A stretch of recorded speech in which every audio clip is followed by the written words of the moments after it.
Hello and welcome to another Bushwhacker review. Today we are going to be taking a look at Bobby Allison's Miller American Chevy from 1985. As always, take a quick look at the box. As you can see, you just have the old generic RCCA box. Got Racing Collectibles Club of America, a division of Action Performance Companies, Inc., officially licensed Winston Cup collectible. Bobby Allison, number 22 Miller, 1985 Monte Carlo. They made 2,500 of these things.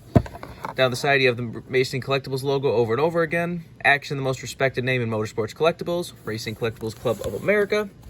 Got Action Performance Companies on this side of the box, the most respected name in motorsports collectibles. Same stuff on this side, same stuff on that side, and you, of course, have your copyright and such on the bottom of the box. But now let's get down to the car itself. The very iconic Miller American paint scheme. Bobby had this for multiple years, right before he went to the Miller High Life Gold car. Strangely enough, this diecast, the Chevy Monte Carlo body in 1985, only ran once. I was trying to find photos of this car, and every photo I found was a Buick, or occasionally a Ford for some reason. But I was like, this diecast is a Monte Carlo. Did he ever actually race a Monte Carlo? Finally went to Racing Reference, and he only raced it once at Talladega. That was the only time he raced a Monte Carlo. So it's really strange that Action would have produced the Monte Carlo version of that. I guess they just probably didn't have a Buick mold, but... Anyways, let's do a quick 360 of this car.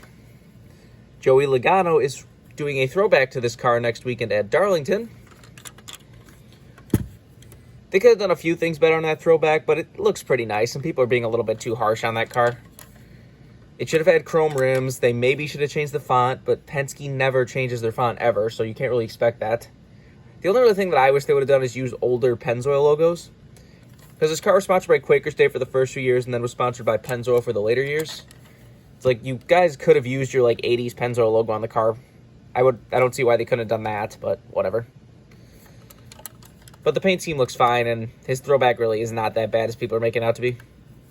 I also like to point out that the GMS throwbacks are technically a different paint scheme. The Davey Allison one has gold stripes down the side that this one does not have and Logano's does not have. So, different paint scheme, so, I don't know. Whatever. Anyways, let's get down to sponsors. On the hood, you have Miller American, American Quality Beer. Got no markings on the front of the car. Down the side, you have Miller American, you got Quaker State, you got Earl's down there. The real car, even though it was a Chevy, did have Buick on the C-post still. I'm not surprised they didn't put that on the diecast, but that's worth pointing out. There you can see your regular contingencies and such. No Winston logos, even though this does say it's an officially licensed Winston Cup collectible. So I guess they had Winston licensing by the time they produced this. I don't know. Kind of strange, but still got some very cool older contingencies right there. Got the old Gatorade logo, STP, Die Hard, all that good stuff. On the back, you got Miller American, got number 22 twice. Got Miller American again with the Miller logo.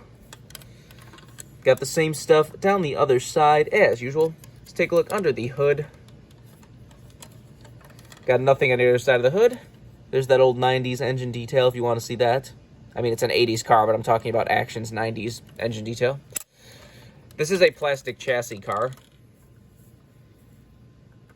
Honestly, this is pretty, in tune to what we have today. Metal body, plastic chassis, no opening trunk.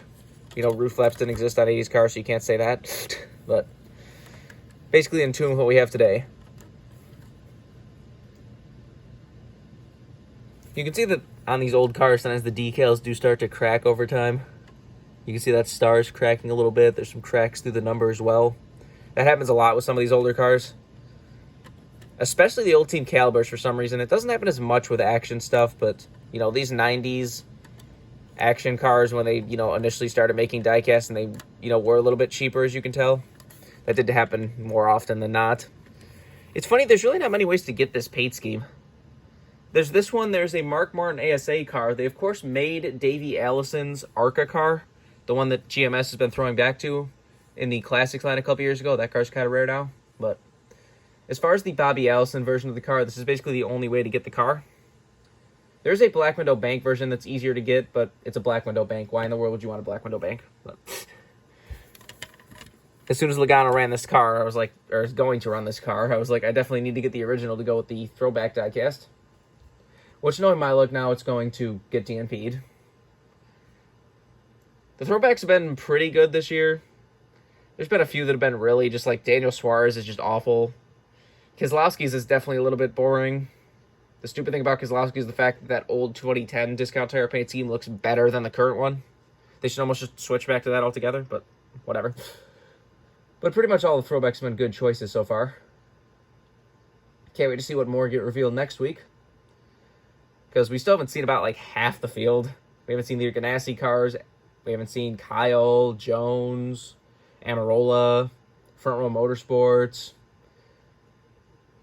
Stenhouse. Haven't seen any of those cars yet, so have to see what happens. But if you want this diecast, it's definitely going to be a little bit difficult to get nowadays. Said you can get the black window bank if you really want it, but it's still like $70 for the black window bank, and paying like $70, $80 for a black window bank just really doesn't feel right. So that's that. But anyways, I think that's pretty much all there is to say. This has been a review of Bobby Allison's Miller American Chevy Monte Carlo from 1985. Hope you enjoyed, and thanks for watching.